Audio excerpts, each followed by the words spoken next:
Have you ever felt exhausted dealing with people who don't respect you? They interrupt you mid-sentence, they throw passive-aggressive remarks, or worse, they treat your feelings as something optional. I used to be in that place too. Honestly, there were days when I questioned myself, wondering if I was just being too sensitive, or if I should just let it slide for the sake of keeping the peace. But eventually, I realized that the more I stayed silent and endured, the more I lost pieces of my own self-respect. Maybe you've been there too. Think about it.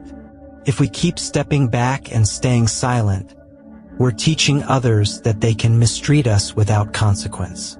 It doesn't always mean we have to argue or make a scene, but it definitely doesn't mean we allow disrespect to become normal.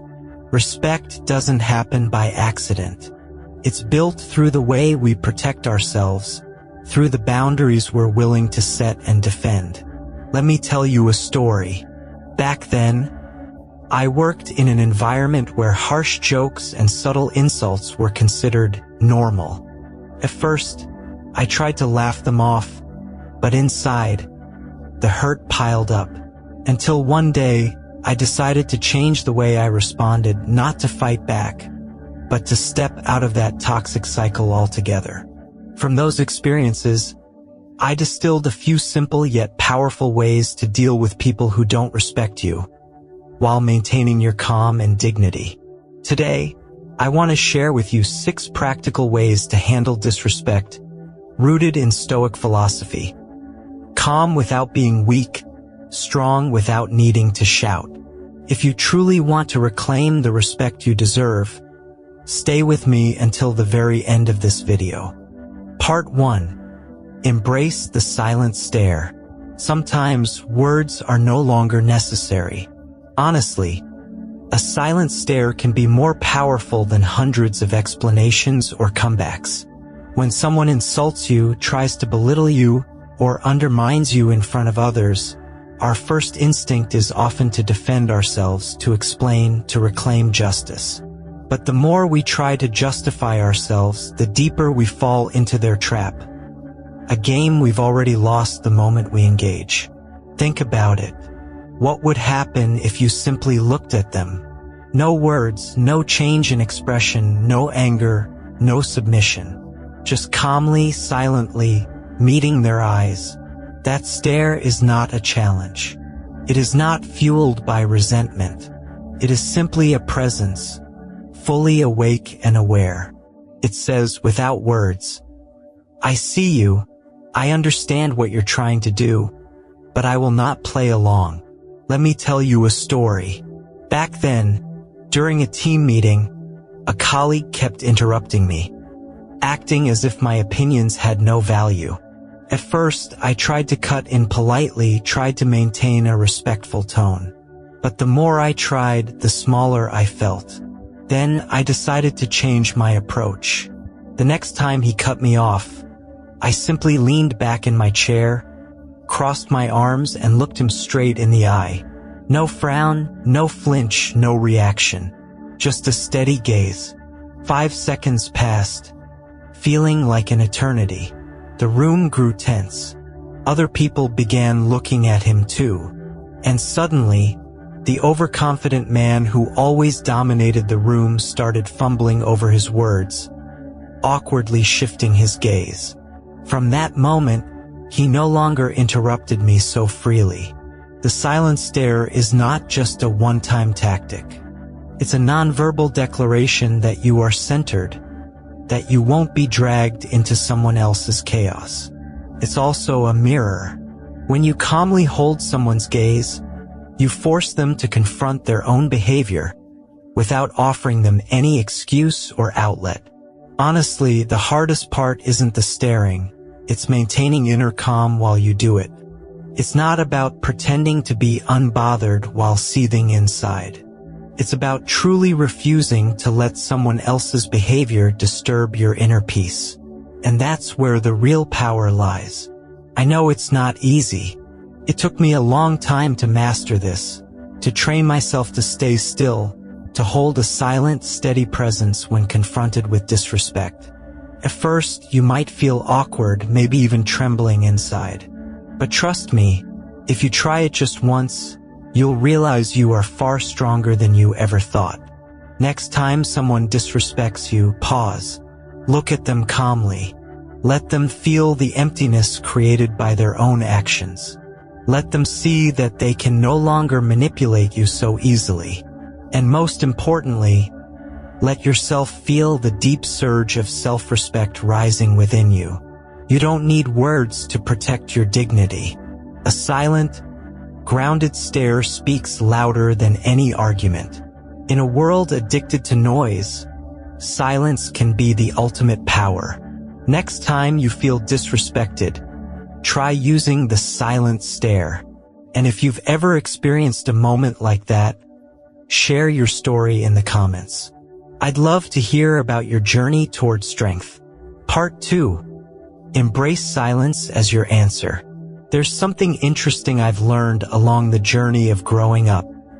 Sometimes, the strongest response isn't a sharp comeback. It's silence. Honestly, we're often driven by the urge to respond immediately when someone offends or attacks us. It feels instinctive, like we must defend ourselves, prove our point. But the more we react, the more we hand over control to the other person. Think about it. When someone disrespects you, what they're really waiting for is a reaction. Anger, justification, a visible hurt flickering across your face. Any reaction will do, as long as it shows they've gotten to you. But when you stay silent, you strip away their greatest weapon. Let me tell you a story. I used to have a coworker who loved making little digs. On the surface, it sounded like harmless jokes, but underneath it was constant belittling. At first, I tried to joke back or quickly explain myself to defend my choices. But every time, it drained my energy, like I was trapped in a game I could never win. One day, when he threw out another jab, I simply stayed silent. I didn't laugh. I didn't justify. I didn't even flinch. I just looked at him for a moment, then turned back to my work as if his words didn't exist. The silence in the room was palpable. Even others noticed something had shifted. And him, the man who thrived on attention, grew visibly awkward. After that day, his jabs toward me grew fewer and far between. Silence is not passive. It's an active choice, a conscious decision not to participate in negativity. It's a quiet but firm statement. I'm not giving my precious energy to what doesn't deserve it. In fact, silence is a kind of test. It forces the disrespectful person to confront their own actions without the distraction of your reaction. Of course, silence isn't always easy. Inside, you might feel anger boiling or hurt swelling, but it's precisely in those moments that you build true strength. Every time you choose silence over impulsive reaction, you affirm the simple truth: your emotions belong to you. No one else has the right to control them. I used to believe that if I stayed silent, people would think I was weak. But the truth is the opposite. Those who can master their reactions are the strongest among us. Silence doesn't mean defeat. It means victory over yourself. Since learning this, I've felt so much lighter. I no longer waste energy arguing with negativity. I no longer feel the need to explain myself to people who never really cared to understand. I choose silence. I choose peace. And you can too. Silence doesn't make you weaker. Protects your energy, your dignity, and your peace of mind. When you stop responding to disrespect with arguments or explanations, you show that you have outgrown their reach. Next time someone throws a rude comment or tries to provoke you, pause. Take a deep breath. Stay silent. Let them sit with their own words. And if you've ever had a moment where you chose silence instead of engaging, share your story in the comments. I believe those experiences can inspire many others on their journey to strength. Part 3. Stop explaining your choices. One of the invisible traps many of us fall into is feeling like we owe the world an explanation for every decision we make. Honestly, there were times in my life when I constantly felt obligated to justify myself. Why I chose this job instead of that one. Why I skipped that social event. Why I decided to take a risk and walk a different path. And the more I explained, the smaller I felt within my own story. Think about it. How many times have you hesitated, wondering if your choices would disappoint someone? How many times have you felt the need to convince others that you were right? But the truth is, not everyone deserves an explanation from you. And in reality, you owe no one. Let me tell you a small story. When I decided to leave a stable job to pursue my passion, almost everyone around me had something to say. They asked why I would take such a risk. They worried about me, or at least they thought they did. First, I tried to explain. I shared my plans, my reasons, my careful steps. But the more I explained, the more I realized that those who didn't believe in me would never be convinced by words. And every time I defended my decision, a little doubt crept into my own mind. Then one day, when someone asked me, "Why would you leave such a good job?" I simply replied, "Because I wanted to." No elaboration, no apology, just a simple, honest answer. I saw the surprise flash across their face. And then, silence. No more debate. In that moment, I realized the true power of not explaining. Because when you stop explaining yourself, you are quietly affirming that your decisions are valid simply because they are yours. You don't need approval. You don't need validation. You are living your life, not someone else's expectations. I know sometimes guilt creeps in. You might worry that people will think you're arrogant or careless. But in reality, the person you need to protect first is yourself. Every time you resist the urge to justify your choices, you strengthen your own path. Life is not a public referendum. You don't need votes to live authentically. Every choice you make, whether right or wrong, is part of your own journey of growth. True maturity is when you can say, quietly and firmly, "I chose this, and I trust myself." If someone questions why you're not walking the path they expect, just smile. Remember, you don't owe them a detailed report. A simple calm, "because it's right for me," is enough. Then, continue walking your path, with a confidence that no gossip or doubt can shake. At the end of the day, the value of your life isn't measured by how well others understand you. It's measured by how bravely you live true to yourself. Part 4. Keep your distance.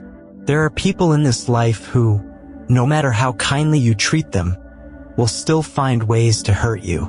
Honestly, there was a time when I believed that if I were just patient enough, just kind enough, eventually they would change. But life taught me otherwise.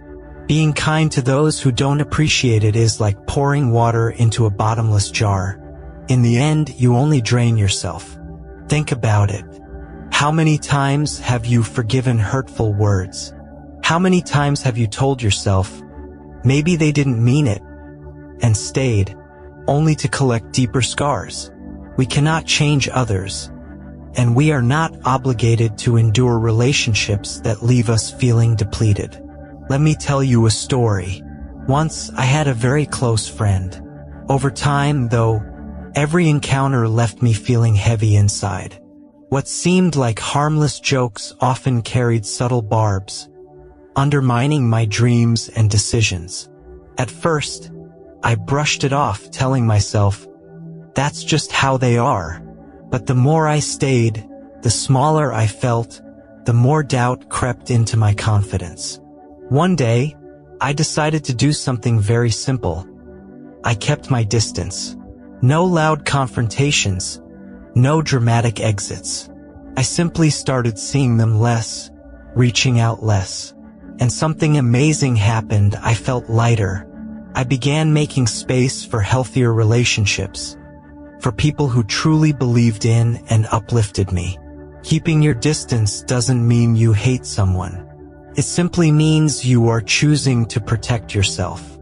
You are drawing a line and saying, I respect myself enough not to let toxic energy dominate my life. Not everyone deserves your intimacy, your trust, or your precious time. I know there will be voices inside you saying, but they're old friends, but they're family, but we have so many memories together. I struggled with those thoughts too, but eventually I realized no one has the right to keep hurting you just because they share a past with you. No one has the automatic right to stay in your life if they can't respect who you are now. When you start keeping your distance from those who disrespect you, you not only protect your energy and self-respect, but you also create space to welcome better people into your life. Life is short. Why waste it on relationships that only drain you? If someone consistently makes you feel small, if you constantly find yourself walking on eggshells around them, ask yourself, do they really deserve a place in my world? If the answer is no, step away. Quietly, peacefully, without resentment. Just close that door gently and walk toward the light you deserve. Because ultimately, who you allow close to you is the clearest statement of the value you place on yourself. Part 5. Hold your head high. In a world full of noise and judgment, standing tall and holding your head high isn't always easy. Honestly, there have been countless moments in my life when I just wanted to shrink away, disappear, hide from the piercing looks and cutting remarks. But I learned that every time you lower yourself to please others, you're silently denying your own worth. Think about it. Why is it that when someone disrespects you, your first instinct is to lower your eyes, to look away? Why do you feel the urge to make yourself smaller, as if you were the one at fault? It's not your fault, but it's what society has subtly taught us. When you're hurt, stay quiet, endure, try to blend in to avoid more attention. The truth is, every time you bow your head, you hand over the power to define your value to someone else. Let me tell you a story.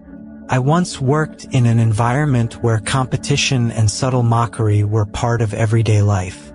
One coworker, in particular, made it a habit to throw little jabs and belittling remarks in front of others. At first, I laughed it off, tried to act like it didn't bother me. But every time I did, a small piece of my confidence chipped away. Until one day, I decided I wouldn't bow anymore. I walked into the office with my head held high, shoulders back, and a calm, steady gaze. When the mocking words came, I simply smiled gently, looked them straight in the eye, and continued with my work, as if their words had no weight. And something remarkable happened. After a few encounters like that, the teasing started to fade. They realized they could no longer shake me. My quiet confidence unsettled them more than any argument ever could. Holding your head high doesn't mean acting arrogant or cold.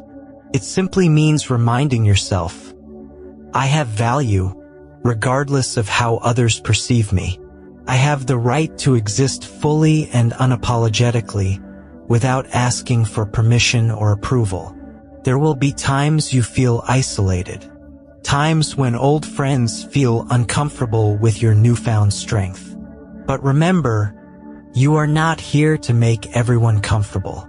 You are here to live true to yourself. When you walk with a straight back and a calm gaze, you're sending a clear message. I know who I am, and I don't need anyone's validation to feel whole.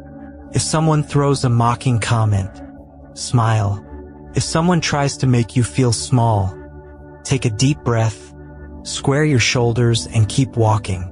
True confidence doesn't come from others cheering you on.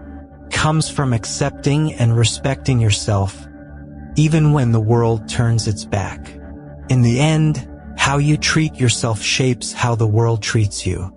If you diminish yourself, others will follow suit. But if you carry yourself with dignity, you demand to be seen differently. Hold your head high, not to show that you're better than anyone else, but to remind yourself every single day that you are enough, you are worthy, and you deserve to live a life that reflects that truth. Part 6. Own your reaction. There's a simple truth that often gets overlooked. You cannot control how others treat you, but you can absolutely control how you react. Honestly, for many years, I believed that if I reacted quickly, fought back cleverly, or defended myself sharply, I would win those moments of disrespect. But through experience, I realized the real victory doesn't lie in how you fight back. It lies in whether you have enough calm to stay centered, to refuse being pulled away from your own peace. Think about it. When someone treats you poorly, you always have two choices. 1, you react immediately, fall into anger, hurt, endless arguments. Or 2, you pause, take a deep breath, and choose to hold on to your calm, as if you are firmly holding the steering wheel of your emotions instead of handing it over to someone else. And the difference between these two choices is the difference between being controlled and being in control. Let me tell you a story. Once, during a meeting, a colleague publicly criticized me harshly, not just unfairly, but with clear intent to insult. Every instinct inside me screamed to fight back, to defend myself, to call them out. But instead, I paused. I looked them calmly in the eye, took a deep breath, and listened to the rest of the meeting as if their words hadn't even scratched me. That day, I learned one of the greatest lessons in growing up. My emotions belong to me, and I have the right to choose my reaction. When you own your reaction, you are making a powerful statement. I do not belong to negativity. I do not let anyone define me through provocation. I choose my actions based on my own inner values, not based on someone else's behavior. I know it's not easy, especially when emotions rise like a wave inside you. But it's exactly in those moments, when you choose not to lash out, that you build a quiet strength no one can take away. Some people might think you're weak for not reacting. Some might think you're afraid. But it doesn't matter what they think. Because mastering your reaction isn't about proving anything to others. It's a gift you give to yourself. A gift of peace, self-control, and undiminished self-respect. Every time you choose calmness over rage, you teach yourself that you are stronger than any provocation. Every time you refuse to let anger dictate your words or actions, you affirm that you alone are responsible for your life. If one day someone throws insults at you, pause. Instead of rushing to respond, ask yourself, is this really worth trading my peace for? And if the answer is no, then smile, hold your head high, and walk away. Because in many battles, silence and calmness are the most glorious forms of victory. In the end, always remember, your reaction not only reflects how you face the world, it reflects how you treat yourself. And there is no greater gift than granting yourself the right to stay peaceful, no matter how loud the storm outside. At the end of the day, what truly matters is not how others treat you, but how you treat yourself. How you choose to stay silent when needed. How you choose to create distance when your heart grows weary. How you stop explaining the choices your heart already knows are right. How you walk with your shoulders back and head held high, even when the world watches with judgment. And most importantly, how you own your reactions, refusing to let anyone or anything pull you away from the peace you are carefully building within yourself. Honestly, none of us can avoid moments of disrespect, misunderstanding, or judgment. But what we can choose is how we rise after each encounter. Not with resentment, not with fiery comebacks, but with a quiet, unwavering maturity from deep within. Remember, respect is not something you beg for from others. It's something you build through every small action each day. Every time you refuse to lower yourself to negativity, every time you choose calm over anger, every time you move toward the light instead of getting stuck in the darkness. If you've stayed with me until now, I believe that somewhere inside you, there is a strong desire to walk a more powerful and peaceful path for yourself. And I truly believe that if you begin today, even with the smallest steps, you will find yourself becoming stronger, freer, and more at peace with each passing day.